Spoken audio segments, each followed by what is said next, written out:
Ok, allez. L'objectif aujourd'hui, c'est de vous montrer le process d'un funnel. Ce qu'on vous demande, c'est de bien comprendre comment on fait les funnels de vente. 2, que vous compreniez à chaque étape de chaque funnel, du funnel, quels sont les objectifs, comment est-ce qu'on doit écrire, on va dire, nos créatives. Quand je dis créatif, ça peut être les textes, ça peut être le design, ça peut être les graphiques. Et comment est-ce que on peut, quels sont les leviers pour optimiser ces différentes étapes, parce que notre objectif, c'est l'optimisation de chaque étape. Pour rappel, nous avons 2 funnels. Un, c'est tout ce qui est centre de service, donc pour vente à l'export. 2, c'est tout ce qui est iCare IT. Quand je dis iCare IT, c'est tout ce qui est gestion d'infrastructure et compagnie. Donc, dans ce schéma-là, juste pour rappel, si nous avons une offre qui se matérialise par, allez, on va dire, un landing page. Le landing page, c'est l'URL qu'on vous a partagé. Donc, nous avons 2 URL. Donc, ça, c'est l'offre. Sur cette offre, on va détailler après ce qui devrait se trouver dans la landing page. Mais je vais déjà vous décrire le landing page. Pour cette offre, nous devons générer du trafic. Sur la partie trafic, nous avons plusieurs éléments. Tout ce qui est SEA, donc les pubs, donc les achats payants de publicité sur différentes plateformes. Nous pouvons avoir du SEO, nous pouvons avoir du community management, nous pouvons avoir des tas d'outils pour générer du trafic. Okay? Ce qui nous intéresse aujourd'hui, c'est la partie SEA. À ce stade, comment ça se passe? On génère du trafic, donc on sélectionne normalement des mots-clés.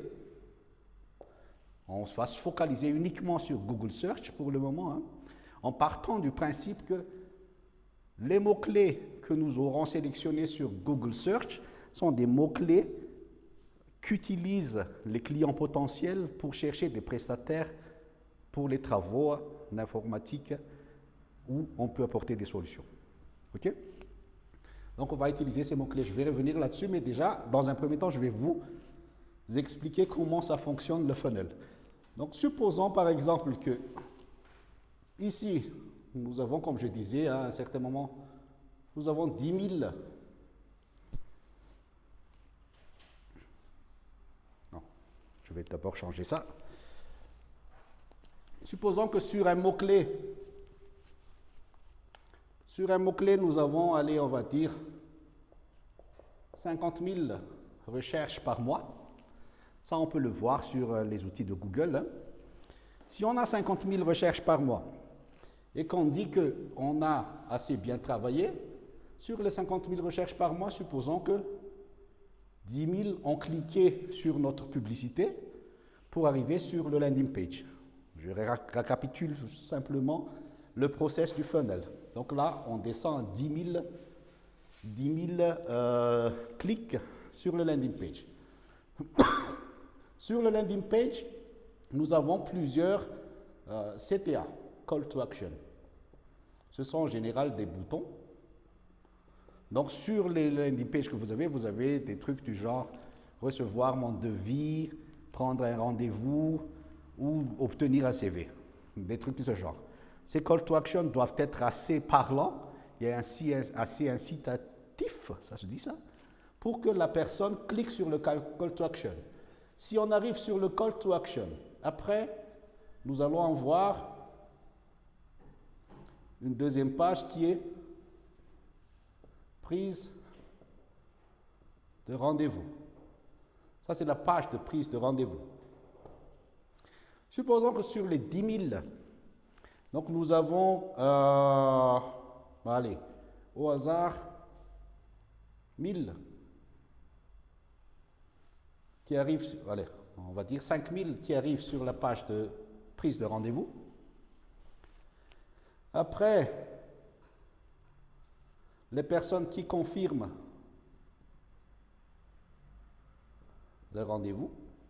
Donc sur les 5000, on va dire qu'il y en a 1000 au hasard, hein, c'est juste pour simplifier les chiffres, hein, qui confirment le rendez-vous. À partir de cette confirmation de rendez-vous, on a le call avec le client. À partir du call avec le client, si sur les 1000, on va dire que au final, sur les 1000, il n'y en a que 500 qui se pointent au rendez-vous. Donc, on fait le call et à partir du call, on a un sales ou une vente. Donc, on va supposer par exemple que sur les 500, on fait un taux de transfert. Donc, il y a 100 qui ont vraiment fait, en tout cas, signé un contrat avec nous. Donc, ça, c'est le funnel. C'est le funnel de vente. Vous allez toujours entendre parler de funnel. En français, ils disent tunnel. Ils n'aiment pas le F peut-être, donc ils disent T, tunnel de vente. Mais voilà en gros le process sur lequel je vous demande de faire la partie optimisation. Pour rappel par rapport aux personnes que vous avez vues, à ce stade-ci, trafic et mots-clés, et landing page, je crois. Non, jusque-là même, c'est les marketing analystes et ERI qui travaillent là-dessus, jusqu'à la confirmation de rendez-vous. Sur la partie call et sales, ce sont les commerciaux. Voilà en gros comment on se départage les tâches. Donc ça, sur ce process-là, normalement, dans la vue d'ensemble, pour une offre, supposons par exemple centre de service, vous avez vu, Nzar à un certain moment, il disait que le levier qui génère le plus de call, ou en tout cas de prospects actuellement, c'est l'inbound marketing. Donc pour le moment, c'est cette partie-là, principalement sur l'inbound marketing. Enfin, nous, on va se concentrer sur la partie SEA, mais pas encore sur les autres, parce que sinon, on va passer beaucoup de temps. Il disait, Lola, elle disait hier que ce qui nous intéresse, ce sont les clients qui savent déjà qu'ils ont des problèmes, en tout cas qui sont à la fin du cycle de décision. Donc, on n'est plus là en mode explication de ce qu'on sait faire ou autre chose. On a en face de nous des gens qui cherchent déjà et qui comparent des solutions, qui comparent des prestataires. Il faut bien qu'on tienne compte de ça quand on va faire la partie optimisation parce que le discours par rapport à ce genre de profil va différer. Maintenant, ce qui se passe, c'est que sur les mots-clés, supposons qu'on prenne par exemple, au hasard, l'offre IKRIT. Les marketing analystes vous ont expliqué hier qu'on travaille sur 3 technologies principales. Google Cloud, Amazon Web Services et Microsoft Azure. Sur ces 3-là, les mots-clés diffèrent. Quelqu'un qui cherche un prestataire en infogérance de Google Cloud, peut-être que son mot-clé c'est infogérance Google Cloud. Donc c'est un mot-clé à part. Quelqu'un qui cherche AWS, Amazon, il va peut-être dire infogérance Amazon. Donc ça c'est un second mot-clé aussi. Et ainsi de suite. Théoriquement, nous devons avoir un landing page par sensibilité du client. C'est-à-dire un landing page pour Google Cloud, un landing page pour Amazon, un landing page pour Azure. Ça, c'est théoriquement. On n'est pas encore à ce stade. Pourquoi? Parce que notre obsession, c'est de faire en sorte, quand je veux dire, il faut que le client, quand il arrive sur ce landing page-là, il se rende compte que, cette offre m'est destinée. La personne s'identifie comme étant la personne à qui on s'adresse. 2, il faut que la personne se sente comprise. Que le landing page explique, montre que, oui, on a compris tes problèmes, voilà les problèmes tels qu'on les a compris, et voilà une ébauche de solution. Vous vous souvenez, j'ai dit, sur le landing page, on ne va pas tout dévoiler, il faut que le landing page suscite assez de curiosité. Donc, un petit rappel d'ailleurs sur la construction d'un landing page. Théoriquement, en tout cas sur la partie les best practices, un landing page se divise en 3. Théoriquement. On dit toujours que sur les parties digitales, ou même pas forcément sur les digitales, on achète par émotion. Vous allez acheter, par exemple, chez Prada, parce que vous aimez, ou parce que ça vous rappelle quelque chose, ou parce que ça vous donne un certain statut, pour dire, ok, j'ai acheté une chaussure chez Prada, par exemple. Et ce n'est qu'après que vous allez justifier en disant, oui, mais c'est de très bonne qualité, c'est fait en Italie, et c'est patati patata. Et je me sens bien à l'intérieur, mais dans un premier temps, vous avez ce wow effect qui dit, oui, je l'adore. Ça, c'est l'émotion qui parle. Donc, quelque part, dans une structuration de landing page, la première partie, vous devez faire appel à l'émotion. Quand je disais hier que le top du design de landing page devrait faire appel à cette partie émotion, théoriquement, pour que la personne s'identifie, pour que la personne se dise, oui, ce gars-là, il comprend mes problèmes. Donc, on fait appel à l'émotion. L'émotion, ça peut être du genre, oui, tu n'as plus assez de personnes alors que tu as une cinquantaine de projets qui t'attendent, tu as un problème. Et ça, tu fais appel au pain, à l'émotion de la personne qui regarde le landing page et qu'elle se dise, oui, c'est vrai, c'est un problème que j'ai. Et une fois que vous avez sur la partie émotion, ce n'est que là que vous allez partir sur la partie logique. Dans la partie logique, qu'est-ce que vous mettez? C'est là que vous dites, oui, on est basé à Madagascar, on est à une heure de distance, en tout cas une heure de time zone par rapport à la France. Nous avons 600 ingénieurs, ça fait 500 projets qu'on a fait, 500 clients, ça c'est la logique. Voilà les références que nous avons, avec lesquelles on a travaillé, ça c'est la logique, pour supporter ce que vous dites, pour assurer que vous êtes une entreprise de confiance. Ça c'est la logique. Après, en dernier lieu, vous avez ce qu'on appelle le FOMO. FOMO, c'est Fear of Missing Out. Qu'est-ce que ça veut dire? Vous allez vous retrouver, je pense, quand vous regardez des sites e-commerce, le Fear of Missing Out, il y a 2 choses concrètement en général qu'on met là-dedans. C'est tout ce qui est... Je préfère l'utiliser en anglais parce que c'est un peu la référence que j'ai. Hein. Urgency, c'est urgent de prendre une action maintenant. Scarcity, il n'y en a pas beaucoup par rapport à cette offre. Donc c'est pour ça que vous voyez sur des sites e-commerce ou autres, le réel problème quand vous allez sur un landing page ou sur Internet, c'est que les gens ils se disent, oui, tu m'as eu... à la partie émotion. Oui, je m'identifie à ça. Oui, c'est le vrai problème que j'ai. Patati patata, je suis convaincu. Après, la personne ne prend pas une action.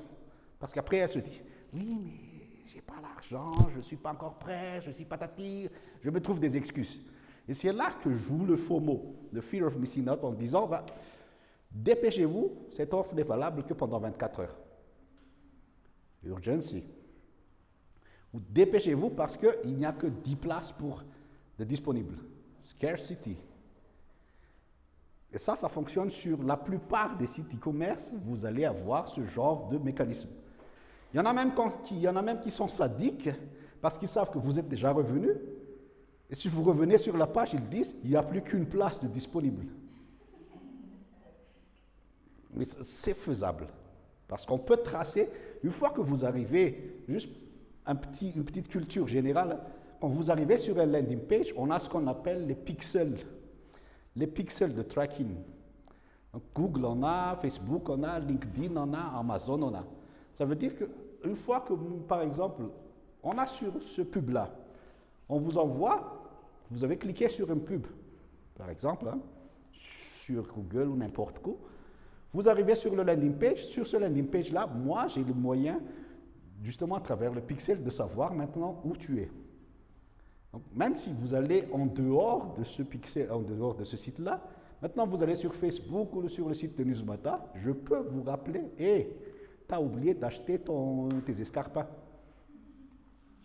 Ah, c'est vraiment comme ça que ça fait. Et ça, c'est ça le retargeting dont on parlait hier, mais pas hier. Donc ça ce sont des mécanismes qui existent. C'est pour ça que ça pose des problèmes actuellement sur les parties RGPD et compagnie, parce qu'il y a les cookies, qu'on appelle les cookies. Donc c'est à ça que servent les cookies. C'est pour faire les retargeting. Pour que je puisse dire, tu es allé sur mon site, si je vends des chaussures, maintenant tu vas sur le site de l'Express, je te rappelle que tu voulais cette chaussure, tu vas sur le site du New York Times, s'il y a du Google AdSense sur le site du New York Times, je te rappelle que oui, maintenant il n'y a plus qu'un seul, un seul modèle disponible, décide-toi. Des trucs de ce genre, ça peut se faire sur la partie publicité. Donc pour revenir à notre landing page, théoriquement ça devrait être ça. Mon constat actuel sur cette partie, on est plutôt bon. La logique. Sur cette partie, ça peut s'améliorer. Parce qu'il faut qu'on reprenne justement qui est le buyer persona à laquelle on s'adresse et c'est quoi le problème de ce buyer persona-là. Et là, c'est une opportunité pour vous de voir, ok, maintenant que je comprends les deux offres, maintenant que j'ai accès au landing page, maintenant que j'ai supporté Erzo en train de m'expliquer les funnels et compagnie, qu'est-ce qui est à optimiser? Ils ont déjà essayé de faire, hein, mais en tout cas, sur ces parties-là, il y a plusieurs choses à faire. Donc là, jusque-là, est-ce que vous avez des questions? Avant que je prenne un à un ces étapes-là et que je définisse les objectifs d'écriture, d'argumentation sur chaque étape de ces landing pages, de ce funnel-là. Oui?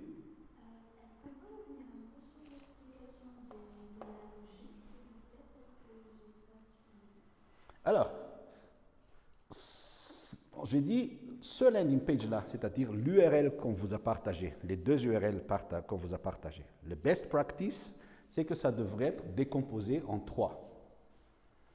Sur le top, c'est-à-dire là où on n'a pas besoin de scroller, que ce soit sur desktop ou sur mobile, on devrait faire appel à l'émotion du buyer persona. À supposer qu'on a été assez bon pour attirer les bonnes personnes.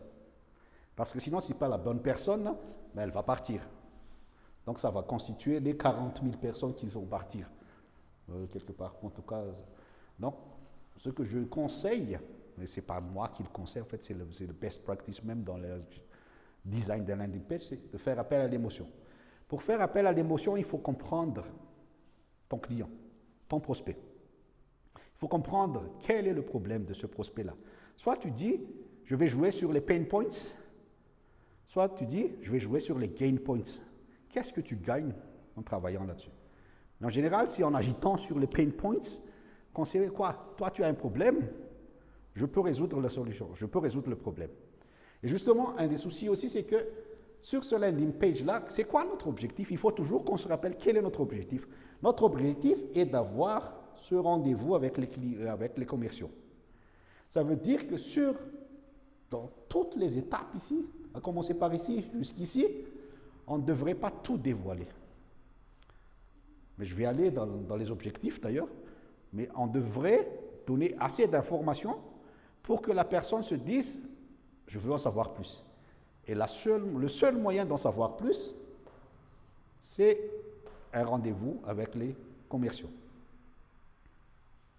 D'ailleurs, on va parcourir un à un comment est-ce qu'on doit écrire nos creatives et compagnie à chaque étape. Donc, émotion dans un premier temps. Une fois qu'on a l'émotion, ça veut dire que la personne s'identifie et en étant le buyer persona, et parce qu'on a bien rédigé, ou en tout cas on a bien rappelé le problème qu'on résout, et qu'on rappelle qu'on a une solution pour résoudre ça, on part, la deuxième partie de ce landing page, c'est la partie logique. Parce que rappelez-vous, hier ou avant-hier, je vous ai dit, c'est très important sur la partie digitale d'établir une relation de confiance. La personne qui n'a pas confiance, parce que le design est mal fait, parce que l'écriture, il y a beaucoup de photographes, elle ne va pas aller à l'étape suivante. Donc, un des moyens, c'est de faire appel à la logique. Dans la logique, on dit, oui, E-Tech, 13 ans qu'on travaille en offshore. On a 600 personnes, on a un mécanisme de formation de nos people et on travaille sur des technologies de dernier cri. Par exemple, on a les arguments, vous avez déjà les arguments sur les 2 landing pages, vous les avez plus ou moins déjà. Donc sur cette partie-là, on est plutôt bon. On a même des références, on a les logos des clients disant, voilà les personnes, les entités qui nous ont fait confiance pour dire que oui, on a quand même des noms qui sont assez connus sur le marché.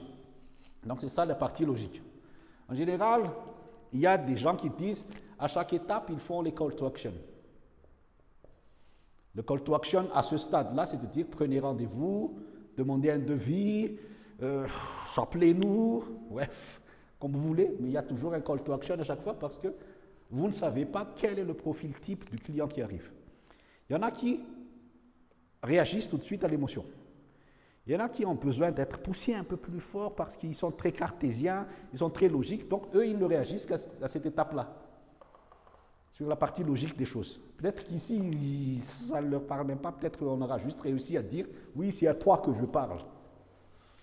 Mais peut-être que c'est ici qu'il a besoin. Oui, mais il se dit peut-être, oui, mais je ne te connais pas. C'est la première fois que j'entends parler de E-Tech. Pourquoi est-ce que je te ferais confiance? Est-ce que tu connais, est-ce que tu sais, est-ce que tu as les expertises sur les technologies que je veux? C'est ici que je fais ça, que je défends ça. En disant, je sais faire. On a déjà des centaines de projets qu'on a fait là-dessus. Donc, les personnes qui sont logiques, c'est ici qu'ils vont cliquer sur les call to action.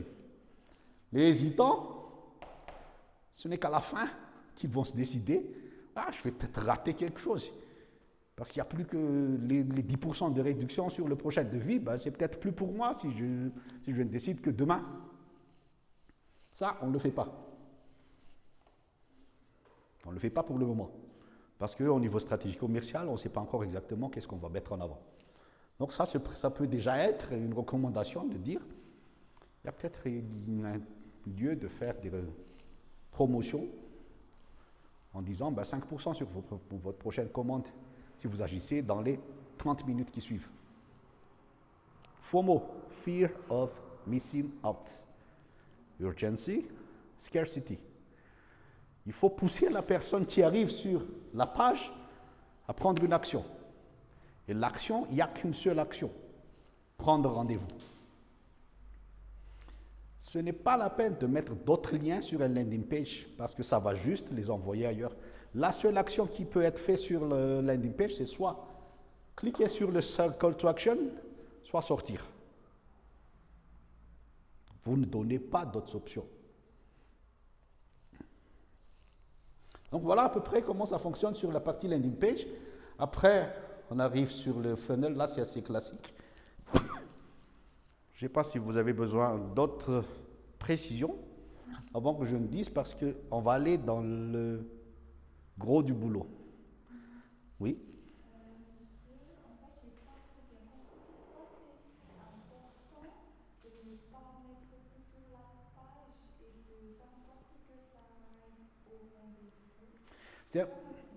L'avantage, c'est simple. Si vous mettez toutes les informations sur la page, sur le landing page, soit vous avez été très bon, donc la personne se dit, oui, j'ai tout ce qu'il me faut, il ne va pas vous contacter. Et, là, et vous n'avez pas l'opportunité de lui dire, il faut que vous convaincre votre. Donc il faut vraiment, à ce stade-là, juste dire, on s'y connaît, on est bon, on a une solution à votre problème parce qu'on a énoncé le problème. Maintenant, venez nous voir si vous avez des spécificités parce que les gens se croient toujours spéciaux. Ils se disent, oui, mais je suis particulier, c'est pas ça, je suis un malgache, je suis un autre, bref. Ils ont toujours des spécificités. On va jouer sur ça psychologiquement pour que la personne se dise, on est prêt à discuter de vos spécificités. Prenez un call. Ici, sur ce call-là, que vous dites, je veux le faire sur Zoom, je veux le faire sur Google Meet, que je veux que vous appelez-moi, voilà mon numéro de téléphone. Ici, on a l'opportunité de demander même déjà des informations pour préparer le rendez-vous. Donnez-nous quelques informations, comme ça on peut identifier quelle est la personne qui sera la mieux à même de vous aider, de vous conseiller. Ça, ici, sur ce système-là, on peut le faire. Après, moi, je vous conseille de tester la plateforme, comme ça, vous voyez. Par contre, je vous demande de mettre, quand vous allez faire ça, même le mot test pour que nos gars ne se disent pas, il faut que je l'appelle, et puis après, patati patata. OK? Mais comme ça, vous voyez comment est-ce qu'on avance dans le funnel. Ça, c'est ce qu'on appelle le funnel hacking, c'est-à-dire vous testez le process et vous voyez comment ça fonctionne. Et comme ça, parce que notre exercice, en gros, c'est si on a des chiffres, je vais essayer de vous donner des chiffres par rapport à nos résultats actuels sur ces funnels-là. Et ensuite, quand vous allez faire des recommandations, on va les implémenter, peut-être pas tous, et on va voir si ça a effectivement changé, si ça a amélioré les chiffres. Donc là, ce n'est pas moi qui vais, on va dire, juger ou pas, ce sont les données qui vont nous le dire. Vous avez les schémas? La Miss Fantani l'avait? Oui?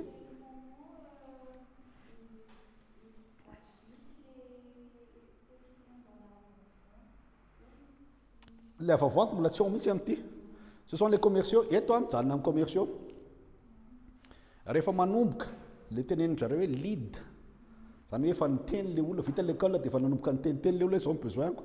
Zay vao miasa ny avant-vente. Zay vao miasa daholo ny équipe projet rehetrarehetra. Notre rôle au niveau marketing, c'est justement de générer des leads. Oui, ok, idéalement des leads qualifiés. Parce qu'il se peut aussi que la personne, et ça nous est arrivé, la personne prenne rendez-vous pour dire, ah ouais, j'ai envie de me suicider. On était vraiment à côté de la plaque. Je ne sais pas d'ailleurs pourquoi est-ce qu'elle a pris la peine de faire ça. Parce que c'est juste pour illustrer que ce n'est pas qualifié le lead qu'on a généré. Donc on n'a pas été bon. Mais notre objectif sur tous ces trucs-là, c'est de faire en sorte qu'ils parlent avec les commerciaux. Et que les commerciaux fassent leur boulot pour faire le closing. C'est l'exercice. Voilà, Miss Fantaline avait. Ok. Ce que Fanti, parce que je vais mettre après les objectifs à chaque étape. Pourquoi est-ce que je donne les objectifs à chaque étape? Parce que après, on va vous donner ce qu'on fait dans la réalité et vous allez me dire, ou en tout cas, vous allez analyser, est-ce que ça correspond aux objectifs théoriques qu'on est supposé avoir. Premièrement, en haut, on doit définir sur quelle plateforme on va faire la pub. Bon, sur cette partie-là, je pense qu'on ne va pas trop se focaliser, mais nous, en gros, on a décidé qu'on va faire du